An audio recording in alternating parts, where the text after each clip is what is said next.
Ravi, disturb చేయకండి. ఇప్పుడు వీడికి ఎలా ఉంది? తలకు బలంగా దెబ్బ తగిలింది. స్పృహలోకి రావడానికి కొంత టైం పట్టొచ్చు. ఫ్రెండా మీరు? అవును సిస్టర్. పేషెంట్ దగ్గర ఎవరైనా ఉంటే మంచిది. వీళ్ళ పేరెంట్స్ కి ఇన్ఫార్మ్ చేయండి. అలాగే సిస్టర్.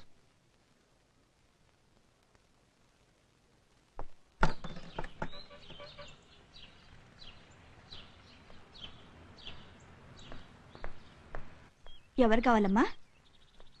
రవి గారు ఫ్రెండ్స్ ఎక్కడికి వెళ్ళారండి? పాచి వాళ్ళ సిస్టర్ మ్యారేజ్ కని అంతా వైజాగ్ వెళ్ళారు.